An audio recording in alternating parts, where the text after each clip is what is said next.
এবার ভয়ানকভাবে জ্বলে উঠেছে জামাত বিএনপি এনসিপির রাজনৈতিক পরিস্থিতি।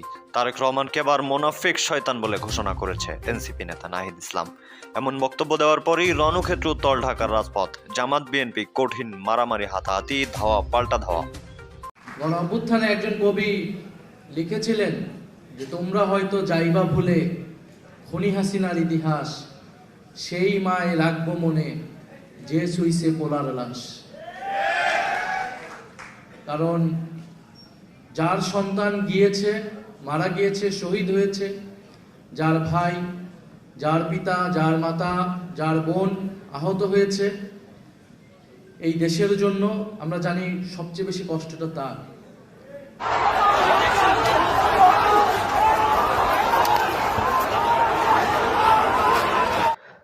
দর্শক, এতক্ষণ দেখছিলেন ভিডিওর শিরোনাম, এবার আপনাদের একটু বিস্তারিত জানাবো। তারেক রহমান সরকার ক্ষমতায় এসেছে 1 বছরও হয়নি, তার ভিতরে রাজনীতির পরিস্থিতি এতটা গরম হয়েছে। আওয়ামী লীগ সরকার 15 বছর থাকার পরেও কিন্তু এতটা গরম মনে হয় আমার হয়নি। কেন বলছি আপনাদের সেটাও বলবো। দর্শক, এর মধ্যে নাহিদ ইসলাম বলে উঠেছে এবং নাসিরউদ্দিন পাটোয়ারি ঘোষণা করেছে এই সরকারও শেখ হাসিনার মতো গোপন বন্দিশালা বা আয়নাঘর তৈরি করতেছে বিভিন্ন জায়গায়, এবং তার প্রমাণও দিয়েছে তারা। এর মধ্যে নাহিদ ইসলাম বলেছে শেখ হাসিনার পথেই এগোচ্ছে তারেক রহমান, এবং তারেক রহমান কেমন একটা ভাষা দিয়েছে আপনারা শিরোনাম থাম্বনেলে দেখেছেন যে তারেক রহমান দেশের মানুষের সাথে মুনাফিকি শয়তানি করা শুরু করেছে। দর্শক, এই ঘোষণা দেওয়ার পরেই রীতিমতো জামাত, এনসিপি, শিবির তারা সংঘর্ষ শুরু হয়েছে। তারা সংঘর্ষ করেছে বিশ্ববিদ্যালয়ে, কয়েকজন আহত নিহত হয়েছে। কথা বলাবো না, নাহিদ ইসলাম তারেক রহমানকে হুঁশিয়ারি দিয়ে কি বলেছেন, এবং বলেছেন যদি আর একটা মাস যদি এরকম তোমরা চলো, পরের মাসেই আমরা সরকার পতনের ডাক দিব। ভয়ানক কিছু ঘটতে চলেছে দেশে, গোপনে গোপনে কিংবা প্রকাশ্যেই হচ্ছে, এখন গোপন আর কিছু নেই। কথা বাড়াচ্ছি না, চলুন একটু বিস্তারিত দেখব। আশা করি সঙ্গেই থাকবেন এবং লাইক দিয়ে আপনার মতামতটি জানাবেন।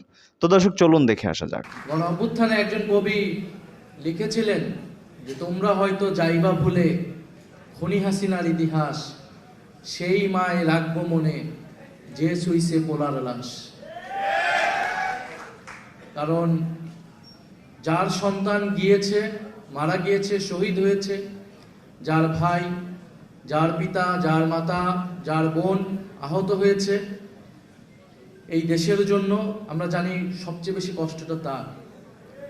এবং গণ অভ্যুত্থানে মানুষ সেই 3 তারিখে চূড়ান্ত ঘোষণা দিয়েছিল। সেই ঘোষণাটা ছিল ফ্যাসিবাদী ব্যবস্থার বিলোপ এবং একটি নতুন বন্দোবস্ত তৈরি করা।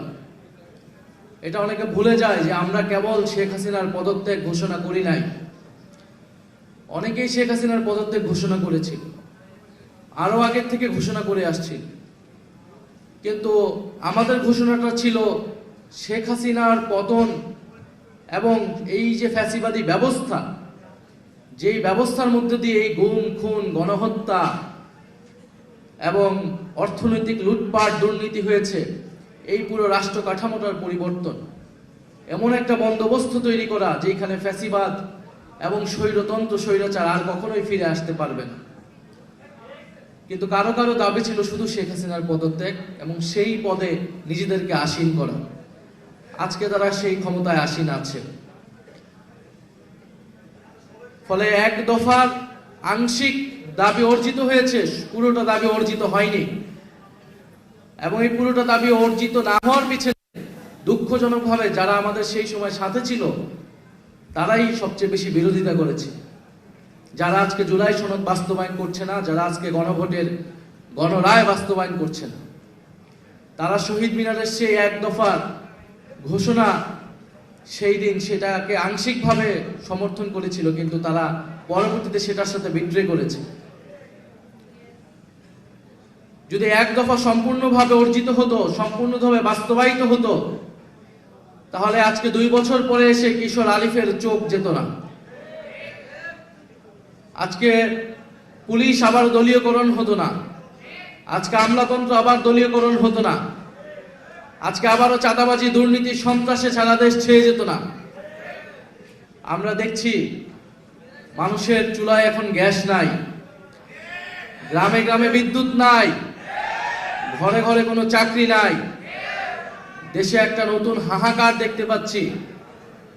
জুলাই সনদ বাস্তবায়িত হয় নাই, শহীদ পরিবাররা তাদের বিচার পায় নাই, আহত যোদ্ধারা পুনর্বাসিত হয় নাই, অর্থাৎ দেশের কোনো পরিবর্তনই হয় নাই। পরিবর্তন একটাই হয়েছে, যারা লন্ডনে ছিল তারা এখন প্রধানমন্ত্রীর পদে এসেছে, ক্ষমতায় আসীন হয়েছে, এবং অন্তর্বর্তী সরকার সময় যতটুকু কাজ যাতে না হয় সেটার জন্য তারা সেই সময় সর্বাত্মকভাবে কাজ করেছে। রাস্তাঘাটে আন্দোলন আপনারা দেখেছেন সেই সময়, এখন কোনো আন্দোলন কিন্তু নাই, সেই কথিত আন্দোলন নাই। আন্দোলন আছে এবং আন্দোলন আসছে, সেটা জনগণের আন্দোলন। সেই আন্দোলনকে ফেস করতে হবে এই সরকারের। আজকে দেখেন 2 বছর পরে আমাদের একজন ভাইয়ের চোখ চলে গেল। শেখ হাসিনার এই জুলাই গণ অভ্যুত্থানে প্রায় 500-এরও বেশি আমার ভাই বোনেরা চোখ হারিয়েছে। শেখ হাসিনার এই পথ ধরে তারেক রহমান একজন কিশোরের চোখ কেড়ে নিলেন। আমরা গুনতেছি যে তিনি কতটুকু যেতে পারেন এবং কোথায় গিয়ে থামবেন, সেটা তাকেই ঠিক করতে হবে। আজকে 2 বছর পরে আমাদের সহযোদ্ধাদের নামে আইফোন চুরির মামলা দেওয়া হচ্ছে। এটাই হচ্ছে গণ অভ্যুত্থানের অর্জন, এটাই হচ্ছে তারেক রহমানের জুলাই গণ অভ্যুত্থান। 2 বছর পরে যারা হামলাকারী তারা জামিনে পাচ্ছে এবং যারা ভিকটিম তাদের বিরুদ্ধে মামলা দেওয়া হচ্ছে। আমরা বলবো যে এই সরকার, বর্তমান প্রধানমন্ত্রী তারেক রহমান এক ভয়ঙ্কর খেলায় মেতেছেন। উনি এখনো বুঝতেই পারছেন না দেশের কি পরিবর্তন হয়েছে। উনি দেশে সেটা বলেছিলেন যে অনেক পরিবর্তন হয়ে গিয়েছে। পরিবর্তনটা তো এই দেশের তরুণদের মননে মগজে হয়েছে, এটা নিয়ে এখনো বুঝতেই পারেন নাই। উনি একজন নাসিরউদ্দিন পাটোয়ারির মুখের ভাষা নিয়ে বিএনপির লোকেরা এখন কথা বলছে,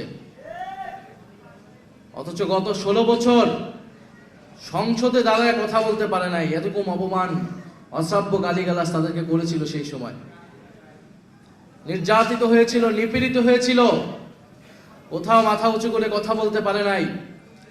যেই রাষ্ট্রপতি তাদের দলীয় প্রধান, তাদের প্রতিষ্ঠাতা সবাইকে নিয়ে কটূক্তি করেছে, তাদের সেই রাষ্ট্রপতিকে বর্তমান সরকার সম্মানজনকভাবে বিদায় দিয়েছে। ফলে যদি একজন নাসিরউদ্দিন পাটোয়ারি বা একজন ওসমান হাদি কথাকে আপনাদের কাছে ভদ্র, আমি প্রথমেই 2026-এ এসে আপনাদেরই সন্তান, ইন্টার পড়ুয়া একটা ছেলে, আপনাদের যাদের রক্তের উপরে দাঁড়িয়ে বাংলাদেশে আমরা পরিবর্তনের স্বপ্ন দেখেছিলাম, সেই স্বপ্ন ভঙ্গ হয়েছে। আলিফের আজকে চোখ নাই। গতকালকে তার সাথে দেখা করতে গিয়েছিলাম, তার একটি চোখে সে দেখতে পারবে না, আরেকটি চোখে এটা এফেক্টেড হবে। ডাক্তার বলেছে ওইটাও রাখতে পারবে কিনা। তার মা বাবা খুবই অসুস্থ, ফ্যামিলিতে আরেকটা ভাই আছে। ও বারবার একটা কথা বলে যে আমাদের বাক স্বাধীনতা হরণ করা যাবে না। আজকে আমি আলিফের প্রতি সহমর্মিতা জানিয়ে এখানে ব্যান্ডেজটা লাগিয়েছি বাংলাদেশকে দেখানোর জন্য যে যেখানে আমাদের একটি জুলাই সনদ বাস্তবায়ন হওয়ার কথা ছিল, যেখানে আমাদের যে ভাইদেরকে শহীদ করা হয়েছে তাদের হত্যাকাণ্ডের বিচার হওয়ার কথা ছিল, যাদের হাত কেড়ে নেওয়া হয়েছে, পা কেড়ে নেওয়া হয়েছে, চোখ কেড়ে নেওয়া হয়েছে, সেই মানুষগুলোর সুচিকিৎসা হওয়ার কথা ছিল, যে ফ্যামিলিগুলো ক্ষতিগ্রস্ত হয়েছে তাদের ক্ষতিপূরণ পাওয়ার কথা ছিল, যেখানে একটা ইউনিটির কথা ছিল, সেখানে অনেকেই পকেটে নিয়ে টাকা নিয়ে হাঁটছে যে জুলাই শহীদ ফ্যামিলি বা আহতদেরকে টাকা দিয়ে ক্রয় করবে। কিন্তু আল্লাহর যে অশেষ লীলা খেলা, বাংলাদেশের শহীদ ফ্যামিলি এবং আহত যারা আছেন তাদের মন এত শক্ত এবং এত পবিত্র যে দুনিয়ার চাঁদ তারা নিয়ে আসলো। এবং যত টাকা তো দর্শক, দেখছিলেন খুব গুরুত্বপূর্ণ প্রতিবেদন। এতক্ষণ আমাদের সাথে থাকার জন্য, দেখার জন্য সবাইকে ধন্যবাদ জানাচ্ছি। আপনাকে এতক্ষণ আমাদের সাথে ছিলেন। দর্শক, এখন এই বিষয়ে আপনাদের মতামত কী হবে একটু কমেন্টের মাধ্যমে জানাবেন। দর্শক, সার্বিক পরিস্থিতি দেখে আপনার কি মনে হচ্ছে একটু জানান। আমি বেশি কথা বাড়াবো না, অনেক সময় আমাদের সাথে ছিলেন, এজন্য ধন্যবাদ। পরবর্তী আপডেটগুলো পেতে চ্যানেলটি সাবস্ক্রাইব করে পাশে থাকা বেল আইকনটি বাজিয়ে দিন। ধন্যবাদ দর্শক এতক্ষণ সাথে থাকার জন্য। দেখা হচ্ছে খুব দ্রুত। আল্লাহ হাফেজ।